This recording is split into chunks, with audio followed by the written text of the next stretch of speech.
that's crazy. Yeah, it's like I don't know.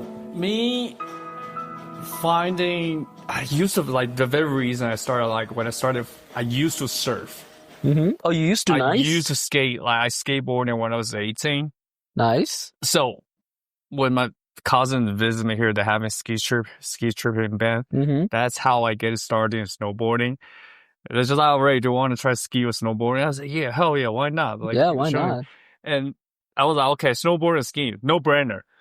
Yeah, because you already Snowboarding, surfed before and you skated as well. Yeah. And I just always find people holding pose stupid, but now not anymore. Like, I hate saying this.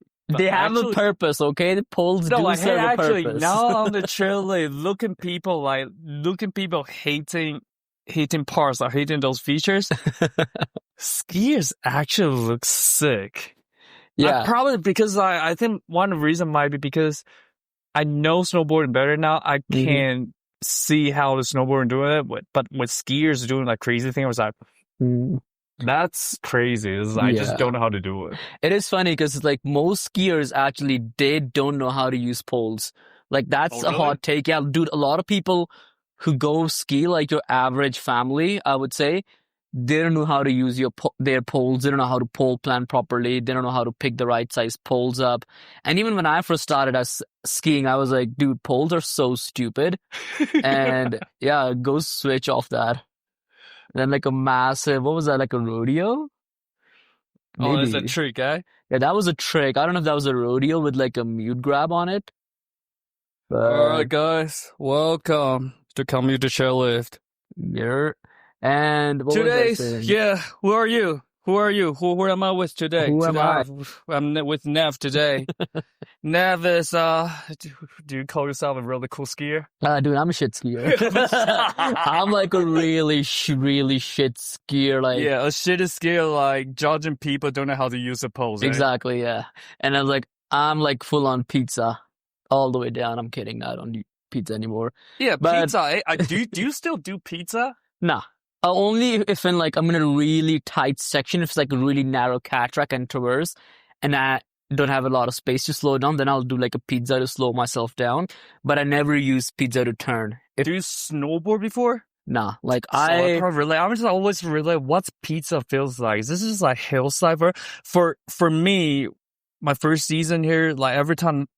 I'm just a beginner. Every time I just follow my friends, they're really good boarder and they just want to hit black with double black. I can only hillside down. But as I feel comes in, I feel embarrassed a little, but meanwhile, that's the only way I can get down. Fair enough. Pizza is a thing. Pizza, I would say it'll help you on blues and greens and blues. If you're the kind of person who's like, yo, I'm going to do a black run on a pizza, I'm like, buddy, please don't. Because with the kind of steepness you're going to have on the terrain, pizza's going to put so much pressure on your knees and your legs. I'm thinking, look at how you skiers have two edges to stop. One exactly, like two different, it doesn't make two sense. legs, and it's like you got one plank of wood on each leg, and it happens all the time. Like, yeah, some accidents happen. It's like, oh yeah, my right ski caught an edge, but my left ski didn't, so my right ski just goes all the way back. And I'm literally skiing with my one ski on the ground, but my right ski's fucking in the air, or it got caught, or I got caught an edge. How long it took you to stop doing pizza? Like to move from pizza, or like just stopping using pizza? Like you don't need pizza anymore. Oh, I think how long it took? Dude, that's a good question. Because I remember my first season, it was like 2023, maybe? Yeah, 2023, when our company had the free ski day at Lake Louise, where they take everybody out. We were to still teach. co-workers. Yeah, we were still. Oh yeah, I used to work at Tunnel Mountain still with you. Yeah, I forgot about that. So that was like my first ever time being on skis, and I did that for the season. And when I started in the 2024 season, I'm pretty sure somewhere down like in the middle season, I had some really good friends who taught me, like, hey, stop using pizza now if you want to go on like blacks, and like if you want to be good, go into parallel. So kind of got, in 2024 mid-season, I kind of got into parallel skiing. And also at that point, I realized that I need to buy some good boots as well. Oh, So it was like in 2024, because I had like shitty rental boots, rental skis, which is like the worst thing you can do to your feet is buy like bad rental boots. And Yeah, 2024, I was almost through the middle to the end of the season. I was already doing a bit of parallel turns, but still not like carving. I was basically doing like side to side baby turns, Yeah. not even close to what a proper carve was. And it wasn't until like later on in last season I actually learned like, oh, how to actually carve. Alright. Because I did like a lesson at Lake Louise. It's like a 1 month lesson. And the instructor actually showed me, he's like, yeah, One what month you do. lesson. 1 month, like on every Friday. Oh, Yeah. the BLC, like, No, okay. no. That's like it's like a Lake Louise, its own thing they do. It's called like a free riding course. So they have Oh, like a free. no free riding course. Oh, free riding course. Okay, Yeah. got it. So it's like a free riding course. You go every Friday. I think it's for like 3 hours. And yeah, this instructor who teaches you is like a level 3 or above. Yeah. So those guys have had extensive training and they're like level 3. They don't mess about. They're good instructors. Yeah. And he basically was like, yeah, dude, what are you doing is like not even a carve. I don't know what he said it was, but it was definitely not a carve.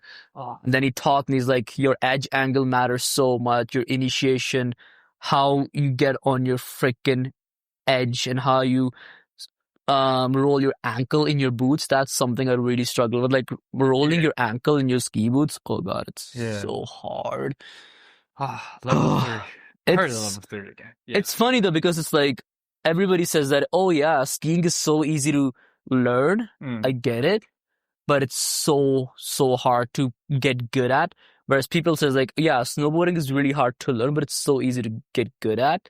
And as a skier, I definitely will say like, yeah, getting good at skiing, it takes a lot of patience and a lot of practice. Both snowboarding and ski it's the same story. Like by the end of the day, you just need to know how to control your body. There's like so many muscles, so many part of the body you just never know they ever exist there. Yeah. And then you just have forced to use it in a new way. Like when I took those instructor lessons and they're like those instructors are so experienced. It's just like just and analyze my writing and just like, all right, try use that. Just like adjusting your body movement, adjusting your body position.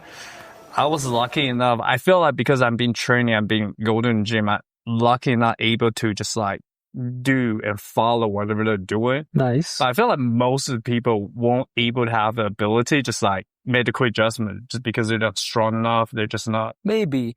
And I guess it's like a sense of awareness though, because my buddy Brett was telling me yesterday, because he's a ski instructor, and he was like, some people will just have like an ability to just like pick up things or like just like, yeah, listen and just like move on or like follow on very quickly. But some people, it just takes them like a lot of time to like listen what the instructor is saying and then understand what he actually means by it and then put it into action. And I guess that's kind of where I got a bit better, because I listened what the instructor said, and in my brain I was like, okay, do this. It just kind of like clicked in a weird way. For some people I've seen that, yeah, it doesn't happen that quickly. So it might take them like a lot of times. Like yesterday when I was in the park trying to do like a box slide, at first it sounded so easy when he says like, yeah, put your dominant foot forward, bend down, put the weight on the front leg and just like slide through. And I was like, okay, go on, fell backwards because my body weight was so back. 5 times, 6 times, 8 times fell backwards. Why? Because I'm not putting my weight forward, like my body's not willing to. Awareness, And then he was like, yo, you putting your body so back forward because your body's not used to being in a forward stance on like a box, on a feature like that. So it's like you need to actually put your arm out, bend your shoulder a little bit, look at the landing, and just put the weight down. Like put your hand down to your knee, look at the landing, put the weight on it, and just ski for it. I think that's where the videos will help a lot as well. You actually see it from outside and you're just like, okay, I was actually doing that. It doesn't really feel it that way. Videos help though. That's the thing. Videos do help a lot, like watching videos or even recording yourself. But I will still say like having someone be there is the best way to learn.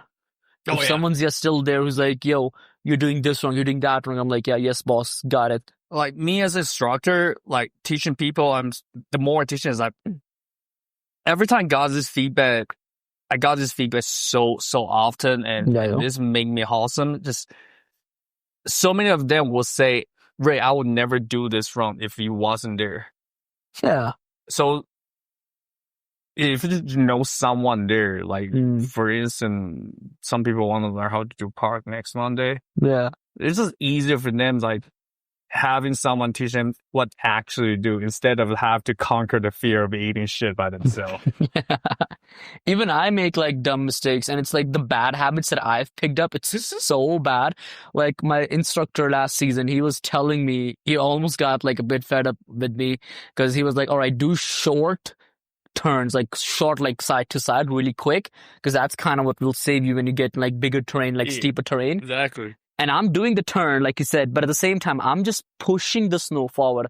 I'm not trying to put my edge in. I'm just pushing the snow forward, like away from my You think you have base, to and I'm use this turning. side of the muscle more?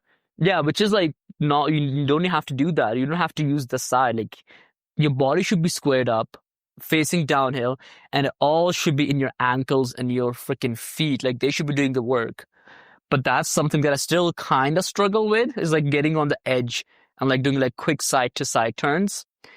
But I feel like I've gotten better because when I go on steeper terrain now, I can easily do like quick side to side, but it's not on quite on edge yet. So for skier, you find like utilize ankles a big difference.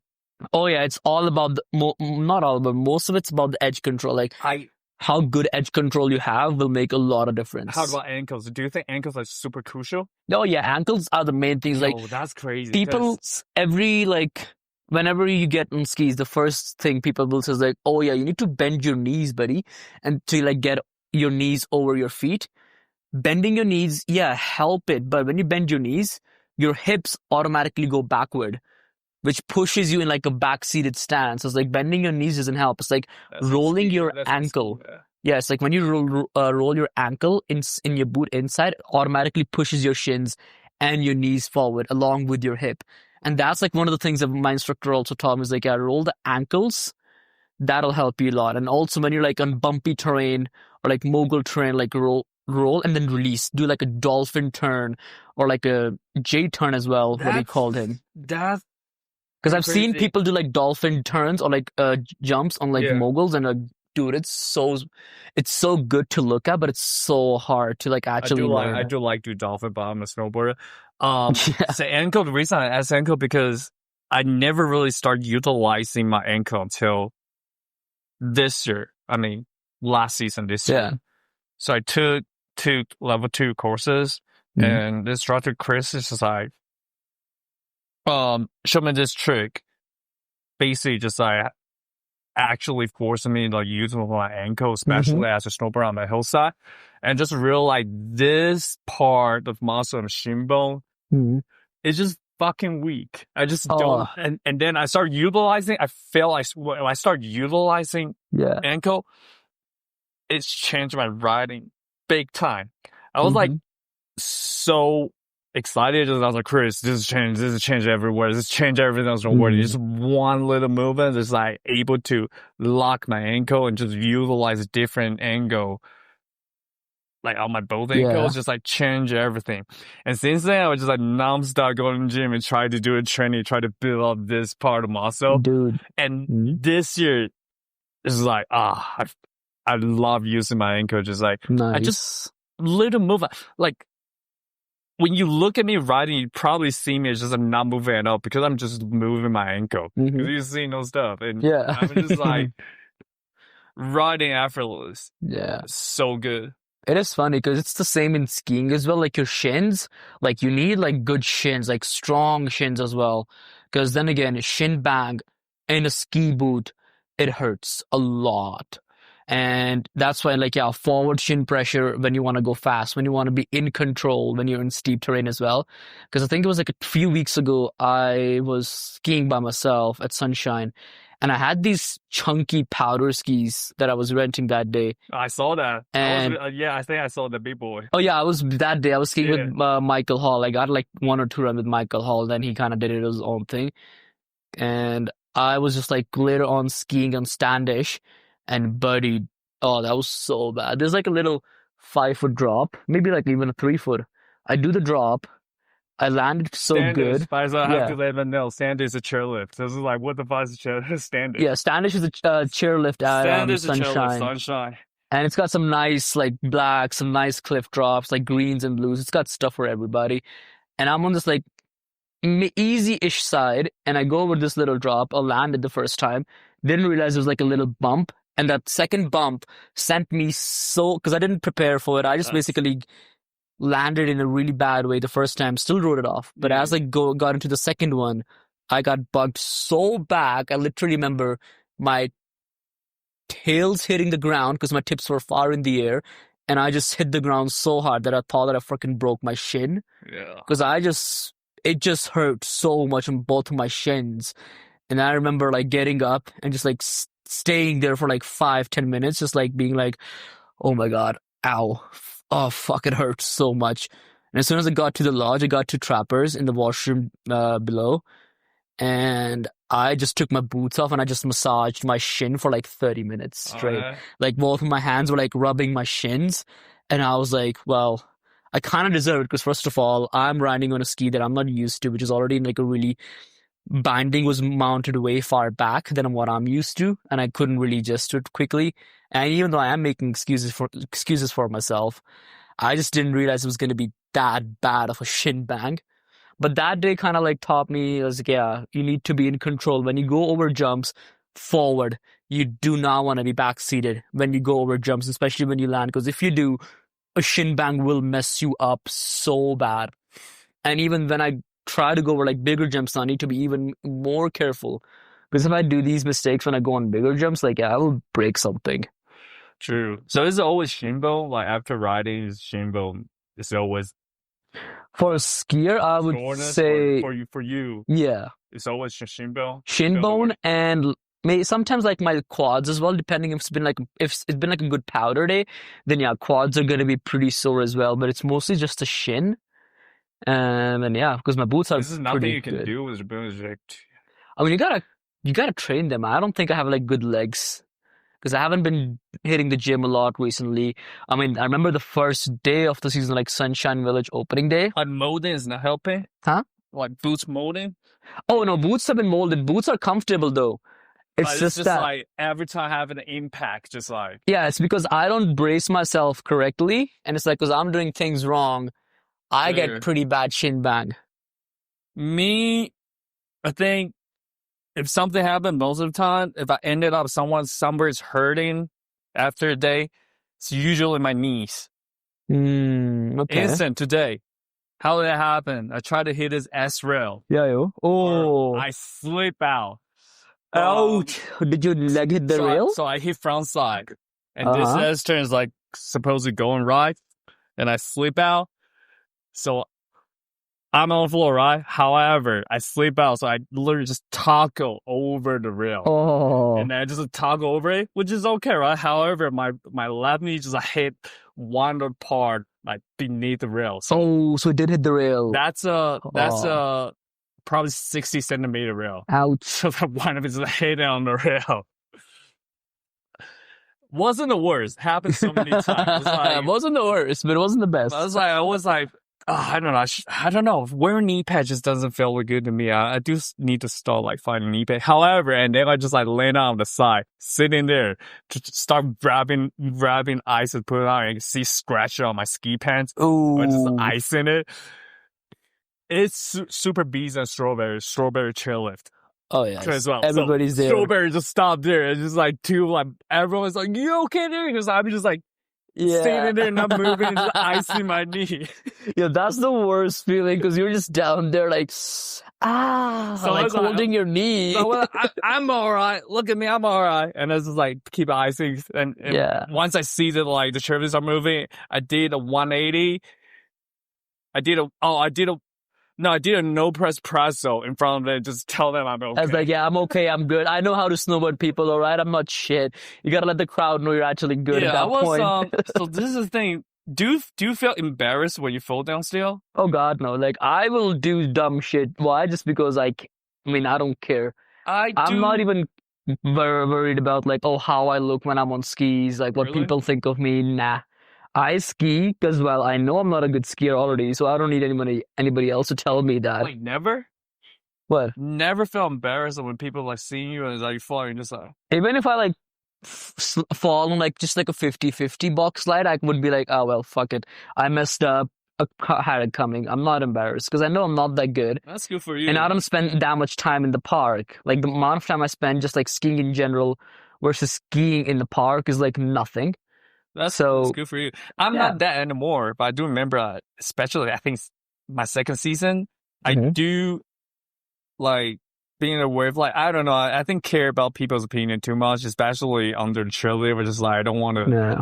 people see me. See, that's how you get hurt at the mountain as well. I would say like when you worry too much about people's opinion, it's like, yeah, you're like in a park and the chairlift's literally above you and your buddies are all like egging you like, yo, throw this move, do this move, and you're like, yeah, I can't do it though, but you're like, Yeah. but nah, I'm gonna do it. Why? Because everybody's watching me, and if I don't do it, I'll look like a pussy or like I look like such a bad skier. And it's like when you do stuff like that, where, like you know it's outside your skill set and you're gonna hurt yourself Yeah, just to totally. impress Yeah. somebody, then it's like, yeah, that's a big no for me. So that's why like I know when to walk away from like a certain thing. It's like, you know what, I can't do this run right now, or I can't hit this feature right now, or because I don't want to risk it. I feel That how is to really get out of important. the hump. Like for me, just like I get over this of mentality once I actually can tell myself, Ray, you're actually good snowboarder. Yeah. And I just don't care anymore because I know I'm good. Yeah. I You have think to you work for it. worry Yeah. about people's opinion before you actually think you're good. I was talking about this with my friend Hannah earlier.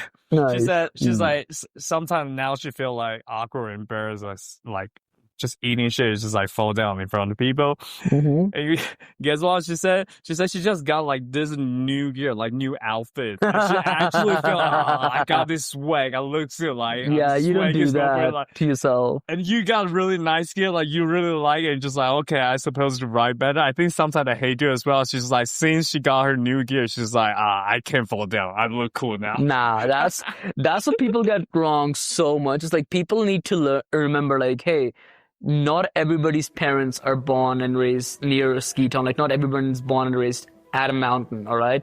Not everybody goes skiing when they're like 10 years old, 8 years old. People start at different times, at different stages in life, and you will fall and you will eat shit as you go, and there's nothing to be embarrassed about. Comparison is the devil, eh? Exactly. It's like the grass is always greener on the other side. You just got to worry about your grass and you got to water your grass, buddy. Yeah, like. And that's was like when I used to ski first 2 seasons, buddy, I used to fall like 10 times a day easy. Oh, big time, easily. Yeah, easily. 10, 15 times a day, like easy. Now, like, yeah, it might have been, now it's like maybe 1 or 2 falls a day, depending if I'm doing like something dumb. But if I'm just like out skiing like normally without hitting the park, 1 fall a day maximum. Yeah, you'll get it one day. Yeah, it's like It's yesterday like at I do enjoy falling down more now. Yeah. Like after season 2, season 3, you just like get used to get out of your comfort zone. Yeah, exactly. Not falling down means you're gonna get out of your comfort zone. Because you're not learning when you're not falling. Yeah, exactly. Because even when I was yesterday at Norquay, sorry to interrupt, but we were on North American Chair. Norquay is another ski resort around Banff. It's like 7 minutes from Banff, and when it's good snow, Norquay is such an amazing mountain because it's so steep. And I was with my buddy, we were doing like double blacks, blues, and blacks. Skiing in like bad snow when it got icy, not a fall. When it got like big bumps, not at fall. Going into like gullies as well, with kind of like mogul gullies, not even a single fall. The only time I started falling was when I was in the park trying to learn a trick, and that's it. That's the only time I had falls yesterday was in the park because I kind of learned and known like, yeah, what to do, what not to when I'm skiing. But even if I fall, I'm like, it's part of the process. I'm not embarrassed about it, not ashamed about it. Big time. Yeah, I think I'm just getting better on that part as well. Today is hitting park by myself. Nice. Oh, I can't help. Like I know I can't really count. Eat shit a lot. It happens, buddy. Yeah. As long as you're trying and you're having fun, it's all that matters. People often tell me, it's like, oh, you put too much pressure. Excuse me, that I put too much pressure on myself when I'm not doing good. Or I was like, put too much pressure on myself to like learn more, do better. And I was like, yeah, dude, because I only have fun when I'm actually progressing, when I'm doing something. If you tell me, it's like, yo, nah, let's just go ski greens and blues all day. I'm like, nah, dude, like, I need to go challenge myself because that's where I learn, that's where I grow, that's where I have do you fun. feel guilty or do you feel like opposite to yourself, like after not trying anything new after skiing whole day? I mean, kinda, I would say, because I've been trying to tell myself, like, you know what, today's the day we're gonna find a lip, we're gonna go to the park, we're gonna do 180, we're gonna do 360.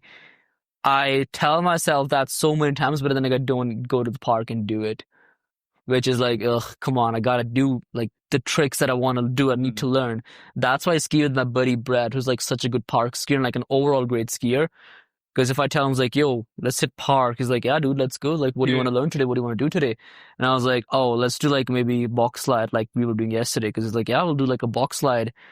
And I was like, yeah, sure. Like, did like a shifty box slide, amazing. Learned how to balance myself on rails, which was also pretty good. And the next time I'm probably gonna be with him, like, yeah, I'm definitely gonna do like a proper rails, But like think about rail slide. what if that's it today, like you just went to Norcoy and just like hate the slope and just do nothing, just chilling? Do you feel like, I wasted a day? Or you're like, it's still a good day? Yeah, that's the problem. It's like if I go to North Bay right now, because they just closed right now because we can see the lights from where we at for night skiing. So if I would just go to North Bay right now to ski the green run, I'll be like, there's no point in that. Like, I would not go there and just ski that one green run they have. Just because why? Oh yeah, because you can do something in the evening. Even if it's like, yeah, you're up there, you're having fun with the buddies, you're having a spliff, you're getting drunk. It's fun, but it's like if I'm not hitting the park or if I'm not doing something, I'm not gonna have fun. That's my problem. True. That's why, because like when I go skiing with friends who are like, who want to spend most of their time on greens and blues, even though I'm not saying I judge them or I don't like skiing with them, I do. But if that's what they want to do, I get so bored and I'm just like, ugh, I want to go, want to push myself, want to go on these progression all the time. Which is such a bad thing because when I do that to myself, I realize that like, yeah, sometimes I don't have fun because I get too much in the headspace. It's like, yo, we gotta get better. We need to progress. That's why I always try to ski with people who are like far, far better than me or someone who can like actually teach me something new about skiing. Or like someone who can like show me some new terrain as well, where I can just like, go and explore some like new stuff. That's kind of like when I have fun. And I guess it just depends on what kind of terrain am I on. If it's like trying like a double black for the first time, scary, but when I do it, oh my God, it's such an amazing feeling. Like, because I never skied the North American chair until yesterday at Norquay. And North American is like their big chair. It's like 100 years old chairlift that you take to get to the top of the mountain, and it's like steep terrain, double blacks. Yeah. And it's like such a big bowl. The run is called the Boundary Bowl, and it's like so big. You can literally see people like from Banff on that side sometimes ski. Well, you have to look really, really closely to see the skiers. But yeah, it was not the best conditions yesterday. I'm not gonna lie. It was like a bit hard packed, super crusty snow, full of bumps. Kind of like I scared the crap out of me. But then again, as we started skiing, I was like, you know what? It's nice and easy. I can still make beautiful turns. Got down and I was like, buddy, that was so much fun. I looked at my friend and I was like, yeah, that was so much fun. Yeah, when you say like riding with like better rider or is like harder terrain, how I put it this way, just like snowboarding or skiing, just like so much going on, just like never endless learning. Yeah. So for me, if I hit in the slope, hit in the hill, as I rate, just do one thing new. Just one thing. Yeah. And one thing I was like, okay, I'll call it a day. One thing I did, one thing was like, trapper laps. That's a good one. Let's go grab some beer. Let's go trappers. Yeah, honestly, though, some days are just like those days. If I'm not feeling it, and I'm not saying like, oh, I'm a guy who goes and pushes myself hard, always like, nah.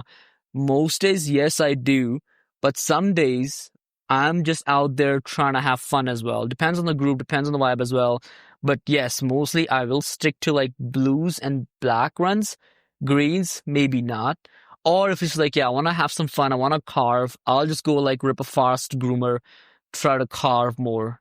So like, yeah, some days I'm just gonna like have some fun, have some chill time with the boys, have a couple of drinks. Yeah, it really Most depends days on I'm the just vibe. like, yeah, if the snow's allowing me for it, and the conditions are good, like, yeah, I'm gonna try to push myself, do something new. Today's a weird day to me as well. So since I slept through my January 1st, because I didn't got home until 6 in the morning, New Year's Eve, I slept through. So I literally had what, like probably 18 to 20 hours sleep. I woke up Ooh, like nice. supercharged Hell this yeah. morning. Went to the park, picked a shotgun rail. Like there's a shotgun rail. I just never really make it all the way to the end. I was like, okay, I'm gonna hike up to the park until I'm Nice. able to just ride all the way through this shotgun rail. So it took me like probably 7 tries to Wow, actually do nice. it. I was like, okay, that's good enough. Usually I would just call it a day. Yeah, fair I enough. did something new today already. I conquered that shotgun rail. For Mm-hmm. some reason, probably because I got enough sleep. It's just nonstop hitting it. I end up probably have like 15 or 16 park laps and just like hitting those like C rail and S rail, which is like, yeah, Yeah. end up like hitting my knees today. Yeah, that's also another thing. There's like falling in the park, buddy, it hurts so much. And that's the good thing when you have like a really good buddy Was who that like pushes you. Was that Boxzilla crash the worst crash you ever been? Oh, yeah, Is like that the worst? pain-wise, Boxzilla, oh God. Like Yo. as soon as I hit the box, I remember like, Yo, went over that progress. So like, I think that is the third time you hit that Boxzilla, right? third time I hurt Third my time, shoulder. like, go through that. Because I was like, first time I fell, second time I fell, and I was like, you know what, third time's the charm. And I almost You have to made it. explain what Godzilla first is. What Boxzilla is. So Boxzilla is this massive, stupid, long box that Sunshine Village puts up Big in time. May, because it's kind of like a place to mimic Godzilla in a way, because it's got like a hump, like a rainbow box as well, and it's got pretty long boxes. So And it's like basically, 70 just, foot. it's a complex boxes Wouldn't say link it it's a together. complex. It's like a bunch of different boxes all grouped how together. is Boxzilla, you think? Is that like 70 feet. So it's like a 70 feet long box. 70? 70 foot. So it's like a 70 foot long box. That's what the dimensions long? are. Yeah. No. It says on Sunshine's, I'm pretty sure. Oh, anyway, I trust you. Anyway, let's cut it That's off. what I... 50 feet. 50 Yeah, let's call it 50 feet. 50 That's feet. 50 feet box. And it's not like a skinny box. It's like a pretty wide box. And then... It's like a dancing floor. Yeah, you got enough space. And then me being me, the idiot that I am, had a really narrow stance. And yeah, I just freaking slid it out. And I wasn't even going for like a shifty slide. I was literally doing a 50-50. If it was a box slide, yeah, I get it. I fell. But on a 50-50, I don't know how I just managed to fall and hurt myself. I mean, that's a crazy box. So it's Yeah. like really a lot going on. It's just not flat. It's just like rainbow and going down. So you sped up. Yeah. And then you just like curve. So you slow down. So you get in the air as well. You get in the air on the box. Yeah, and it's the rainbow that kind of messed me up because I didn't really prepare for the rainbow section.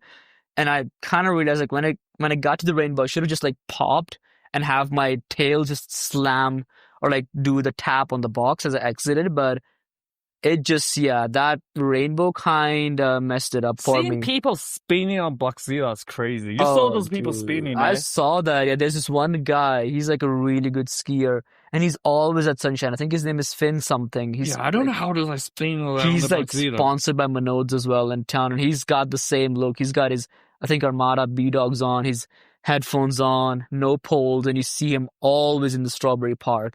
And this guy comes in, just starts doing like a full spins, like he spun the entire way. I don't even know how much rotation he got, but yeah, he just spun the whole box.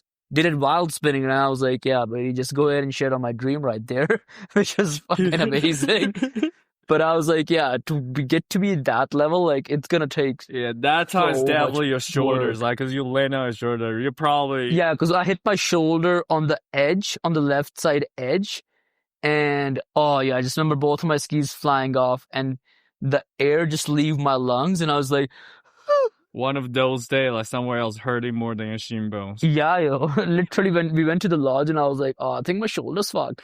Went to the gym like 2 days later, I was like, oh, this is actually bad. I can't even push a freaking 40-pound dumbbell on like an incline bench press. Like, ooh, I think I did something. Then another month goes by, I go to the gym again. Like, I'm still trying to work out in between. Go to the gym again a month later. I'm like, oh yeah, there's something definitely going wrong. Hey, you went to physio, eh? Huh? And you went to physio. Yeah, I went to my doctor and she was like, yo, get an X-ray ultrasound. Got an X-ray ultrasound. Turns out that there's like definitely some muscle inflammation. And like bursitis and tendinitis or something. There was like slight muscle bursitis and some other thing. Luckily, nothing was broken. It was just like the muscle got so inflamed that one of the muscle kind of got over the other muscle just like to protect it because that part was weak. So that's the thing that happened is like, yeah, one muscle just getting over the other one to protect itself because it got weak and then it inflamed a lot. Was it hurting during your daily life or just like hurting when you A little started bit going? initially though, like lifting stuff up, putting it down, initially it hurt a bit. But as I did the physio, did the exercises, I wasn't like dry needling as well, it helped a lot. And it kind of got worse when I got back on skis again. Because when I started skiing, I took a couple of falls on the left What you side. described, I think that happened to me like last year in January. Uh-huh. So what I did, I hit the rail. I forgot. It's probably a big rail. I don't know. I don't remember. I tried to do a 180 out. I 180 out. I didn't land it. I just like landed awkwardly. And since then, my shoulders just feel weird. Yeah, that's the think the thing same about the thing. human body though. It can be so weird at times. But yeah, I know if I keep doing my physio, keep doing the exercise, that it's gonna be good. But I've been kind of cheating on my physio a little bit and haven't been like doing it, which kind of sucks. What's that? Oh, Just being lazy, not taking the time out for myself and doing my physio. I can do the exercises at home as well. I can start working out as well, but just like super lightweight because then again, I need to build up the strength in my shoulder again, like the old strength that I had. Like, yeah, it's gonna take a while just to get it up. So, But yeah, go ahead. so you're thinking about like start like go training regularly for skiing, or is like nah, skiing is enough. No, I need to do actually because I need to do both skiing and like my overall shoulder training as well. Yeah. Because I kind of had this mentality, if I just mountain bike in the summer, my legs are going to be ready for the ski season. Like, God, I was so wrong. Yeah. Because, yeah, mountain biking is a good fitness, even when you have to, like, flip and ride a bike uphill, which I was really bad at still. Like, I was probably the slowest rider in the group when it came to, like, riding their bike uphill. Oftentimes, I have to, like, stop and, like, walk with my bike uphill. But it's still like, I thought it was like good training for my legs, getting ready for the ski season. But coming first day, sunshine, one run, opening day, and my legs were like shot. I was like, oh my God, I'm so out of shape. That was a humbling experience. So yeah, definitely learn from my mistakes that, yeah, you need to hit the gym and you need to do some endurance training as well. But you've been training all the muscle groups that are like needed, that your body uses them. That's the thing you do. You train all the muscle groups. My training program schedule is basically chest day, shoulder day, back day. Nice. It's that. Mm-hmm. And I just have 3 stretching sessions in between. Stretching's like good, snowboarding movement. Yeah. And so basically just like chest, shoulder, back. And then I will do leg if I know I'm not riding next morning. Mm-hmm. Okay. If I know I'm not riding next morning, I'll just skip whatever shoulder or back or do both. Okay. Nice. So winter, you only have 1 leg day per week. Nice, not bad though, actually. They're pretty good. Yeah. Even though, like you just said before, like stretching itself, like I've realized, like, oh God, stretching can make such a big difference. Like, Oh yeah, I feel that before already. and after you ski though, like such a big difference stretching can make. For me, stretching is not ease my soreness or try to, make it flexible. It's just like the more I stretch, the easier I utilize my body on the hill. Yeah, exactly. That's the same for I skiers feel as well. big time different already. You've got to get the muscles active a little bit. That's why you just like a little warm-up run. Well, some people will do. Some people just like, yeah, we're just going to do the first run, like something gnarly, and then just be like, yeah, my body's on fire. Yeah. But warm-ups definitely help. Like stretching the proper way, highly, highly recommended in my opinion. And as you get older as well, your body will tell you. How old are you? 24, buddy, but I feel fucking 40 right here, okay? It's just fucking 24. So you moved here in Banff when you were 20. No. I think I was like 21 or 22, yeah. Still like fucking baby. Yeah. So Young, yeah. What brought you to Banff? I don't know, dude. I was just like in Ontario at that time doing my college. It was all online. And I had the opportunities like, yo, do you want to go to Banff for like a month or two, just work in housekeeping while you do your online degree, basically? Because then, yeah, still COVID, no one's going to campuses. And I was like, I would rather just like go to Banff and just like work in a hotel as a housekeeper and just like live a life where it's like, you know what, I want to be outside. I like being in the mountains. And yeah, it was just kind of like, I love the idea so much about just coming to Banff and just living in the mountains. Needed to be away from the cities though. So you have decided you're going to try skiing before you move here? No, God, no. Like, I didn't even think about it. It was such... Me neither. Skiing was like... It was like an opportunity I was given, basically, at that time. Because it's like a little thing our company did back then. It's like, oh yeah, we do this little thing with Lake Louise Ski Resort, where it's like, we take basically everybody out for the day, and everybody basically gets a chance to learn how to ski or snowboard. So it's like your...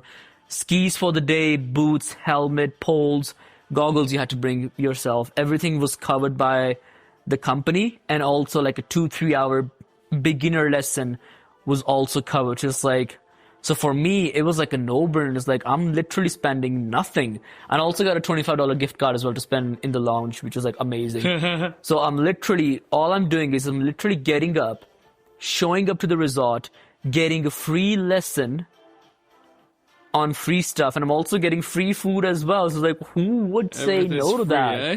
And yeah, I just got on them, got up to the bunny hill at Lake Louise, and yeah, the rest is history. I just fell so madly in love with skiing that I literally, same day I went home, I started looking for skis on Facebook Marketplace. Like, I'm not even kidding, dude. Start looking, it's like, how much skis are, how much is a snowboarder? Luckily, I had a buddy who I lived with, housemate actually. He was selling his old snow skis and ski boots. And me not knowing anything about boots and skis, I was like, I asked him, I was like, do you think it's going to work for me? And he looked at me, he was like, yeah, it will. So I basically got a pair of like old carving skis with ski boots for like $200. And I'm like, this is such a sweet deal. Little did I know that was just like start off my financial ruin right there, because the money I've spent ever since. Nah, not really. We only spent. I mean, it's worth it though. It's worth it. Like, I didn't realize like how badly locals like spending not even $2,000 for season pass.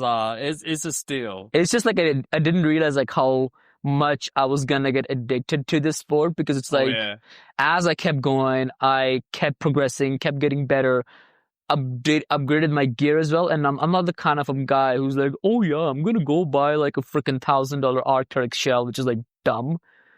Slowly and gradually upgraded my gear, but the first big spend was like I bought some good boots, which were like molded to my feet, like and like fitted to my feet. Your shin bones just like yelling, eh? Yeah, and it's like the boots, honestly, makes or breaks the skier. Like that, the boots made such a big difference in my skiing. And yeah, obviously when you get first boots, because I have like a really narrow feet, so I had to get like a narrow boot as well initially. Not the most comfortable, but then again, after adjusting it, after getting the mold, after getting some space knocked out in the shell, now I can say like, my boots are amazing. Like, I love skiing in the boots all day, and it's a process. Second big spend, maybe I would say, like my jacket. Jacket actually was pretty cheap. I got like a pretty good jacket for $2.99 from Rude Boys in town. And pants, $80, I guess, maybe. And the next big spend, which is like the best one, buying a brand new set of skis, which were on such an amazing deal. Like, I'm not even kidding. The shop actually had this massive deal on these Atomic Bends. I think it's like a 24 model year. They were selling brand new skis for like $380. Why? Because they bought so many that they were struggling to get the inventory out. So they were literally selling those skis on a loss. And I saw it online on this store, and I just literally ran to the store and I was like, hey, I saw this online. Are you guys gonna honor this price? And the guy just looked at me in such a sad way. He said, yeah, we will. And I was like, let's go. Brand new skis with bindings, paid in like 620 Canadian. And I was like the luckiest guy in town at that time. And yeah, that was like some of the most money I've spent. But worth it. Every single cent, so worth it. Yeah, I remember that feeling. Just like try snowboarding once and then just like, okay, I get everything. I spent legit $1 grand at least, like buying everything. And just now I started asking manager for, yo, can I have an extra day off? I'm just trying to have a day off. Like, I don't mind having 4 days off a week. And it's so bad because you can definitely overspend on ski gear. A lot of people do. I've seen people in town do it all the time. They'll go out, they'll buy this stupid or like super expensive Arctic shell, Arctic clothes, or even like dope snow clothes. It's still dope, yeah. If it's like they're comfy, that's good. Yeah, but it's I do fancy an Arctic shell, but it's like I'm gonna say it's like where we live because it's like such a dry cold. What we have here, like, do you actually need like a full Gore-Tex jacket? I'm gonna go on the fence and say maybe not. Pants, yeah, pants. I would say maybe get a Gore-Tex pair of pants if you fall a lot, or if it's just like a heavy snow day, then yeah. But for like a jacket, wouldn't even bother with an Arc'teryx one. Because I've seen people who are like, oh yeah, I spent like $2,000, like $1,000 or like $1,500 on clothes, go down, can't even make it on a blue run. And I was like, buddy. Like, you're judging them, man. I mean, it's hard not to. That was sharing early Hannah. I remember we talked about to. getting embarrassed. Now you know her feeling. She's like, I got this new gear. I look cool now. I have to like. It's funny because like people don't just like people like you judging. It's hard not to, but he's like, you show up to the mountain, all right, rocking like full Arc'teryx gear, having gear which is like known for people who are like, oh yeah, where this is like, yeah, high performance athletes who know what they're doing, and then you go and you see them, and I'm like, all right, nice one. I'm trying not to judge, but it's like when people make such a big deal about it, about their clothes, and I was like, yeah, I have to judge you. I'm sorry. I'm judging people in other ways. So let's start with this. So you mentioned like how important ski boot is. Yeah. So for snowboard, of course, same for snowboarder. Yeah.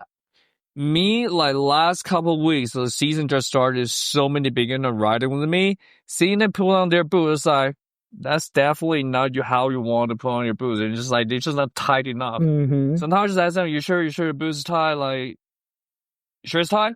And it was like, yeah, I know it's not. So like, they're day one anyway. I don't think it will make difference. But anyway, it's just like, let them do. Yeah. And after that, I would just like tell them how to put on boots.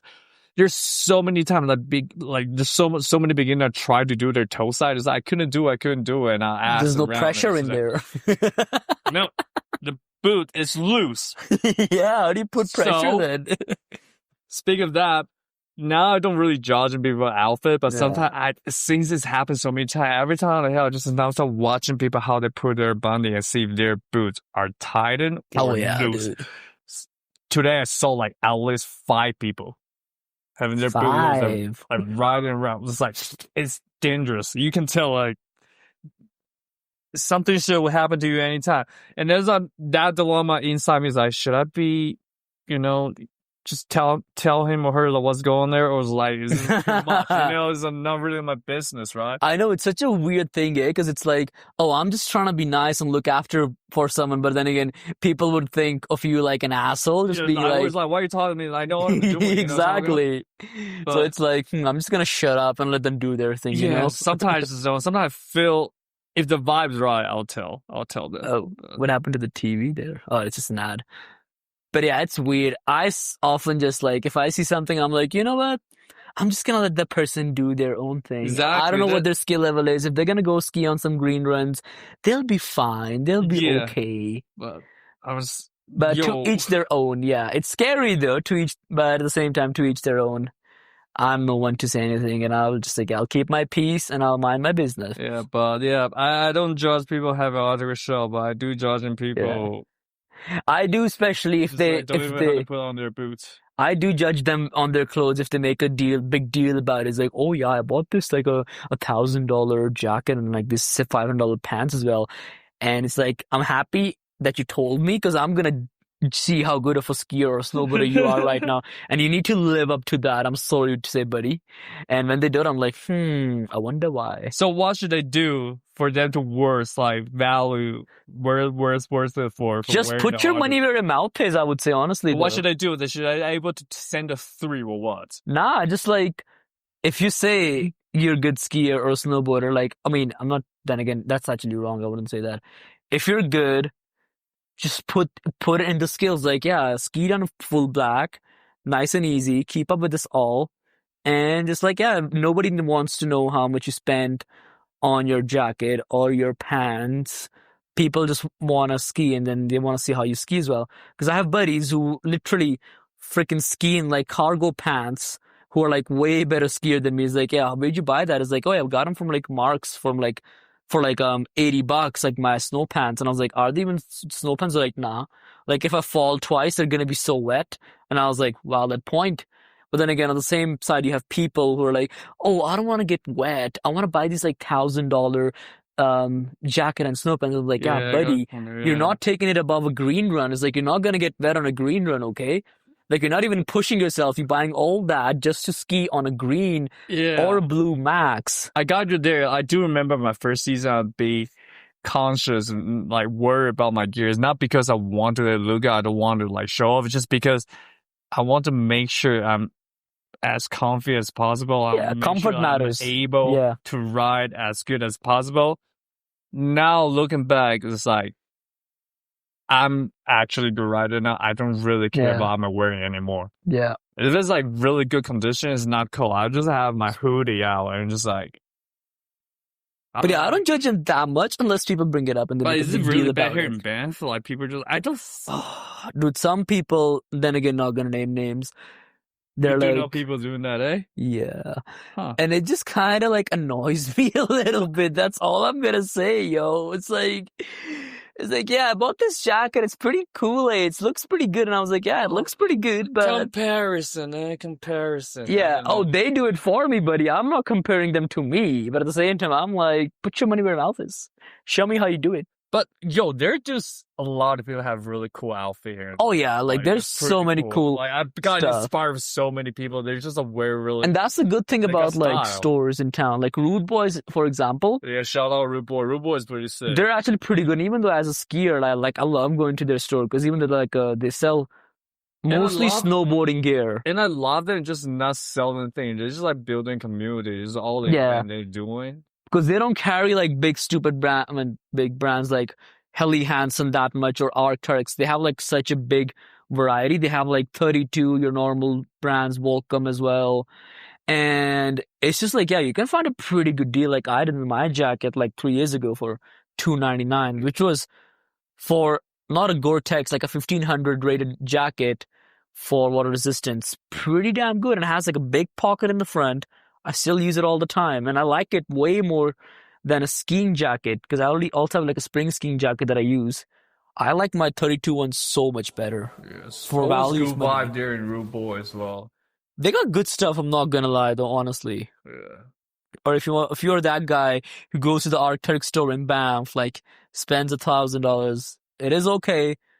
If you got the skills to show for it. I will find, a mix, or you can have an accurate show, but just like not like all from the top to the bottom. Yeah, so they do work though. I'm not gonna lie. Like I'm not just shitting on them just because they're so expensive. They do work, and it is worth for it. That's why a lot of people buy it and spend the money because it does work. I do fancy a Arc'teryx jacket. Yeah.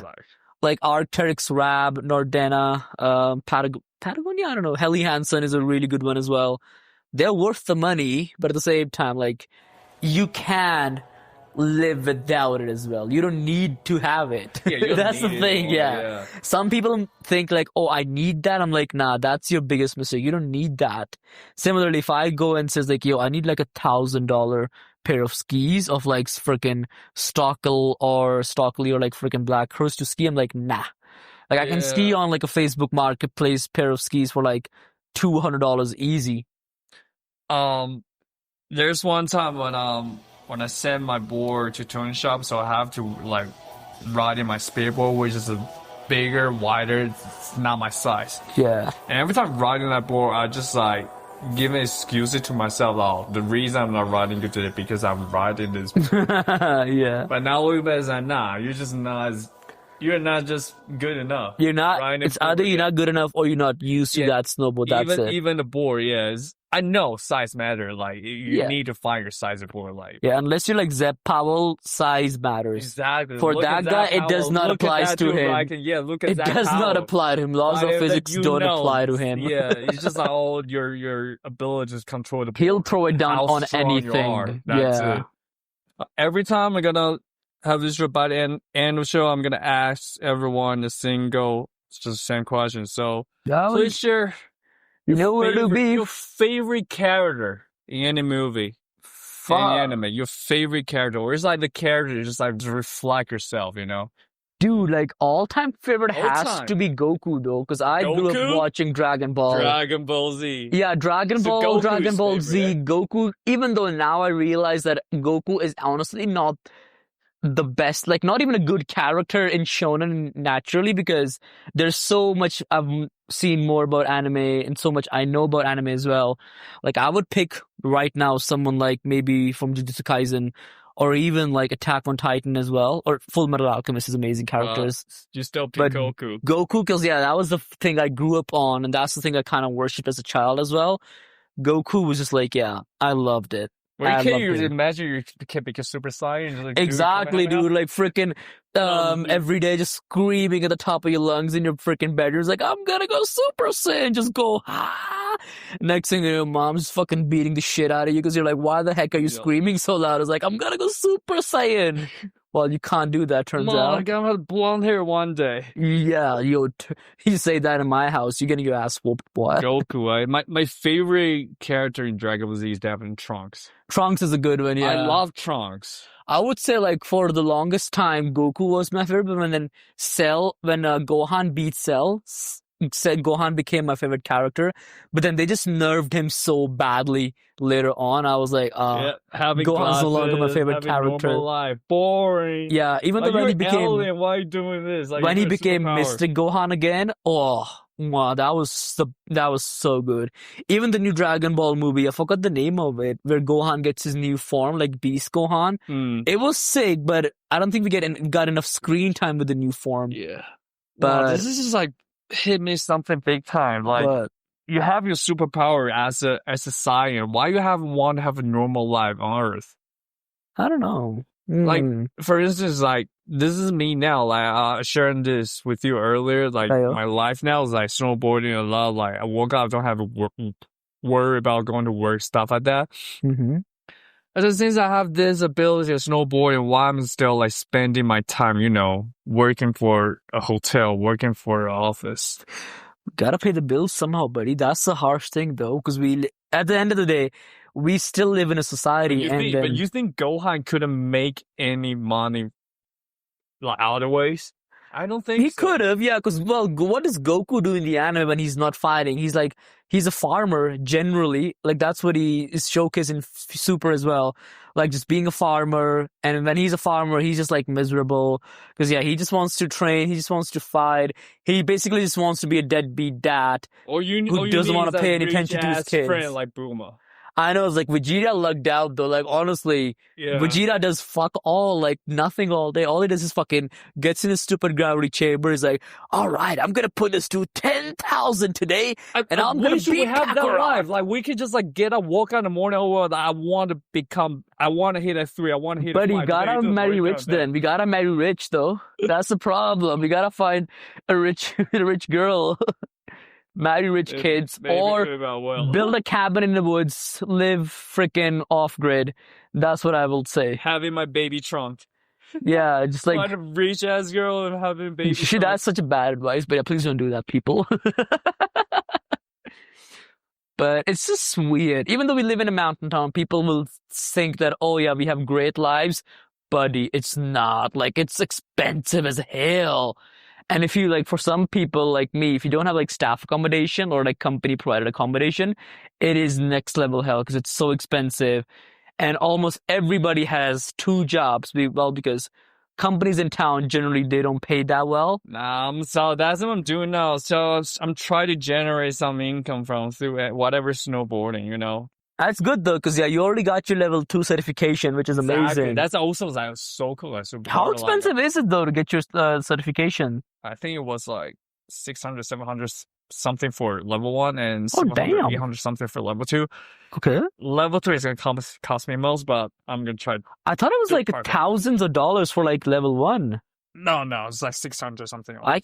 Maybe I can get my level 1 done then. Oh, wow. don't do level 1. Yeah, it's going to help you. Like, you don't think about getting certificate. Just think like you're going to learn something new as well. Yeah, and it's kind of shitty thing as well. It's like, unless you don't have a level 1 certification, people won't actually listen to you as well on the mountain. So it's like, you need to be like certified in order for like people to be like, yeah, I'm actually certified. I know what I'm fucking talking about. Yeah. So listen to me.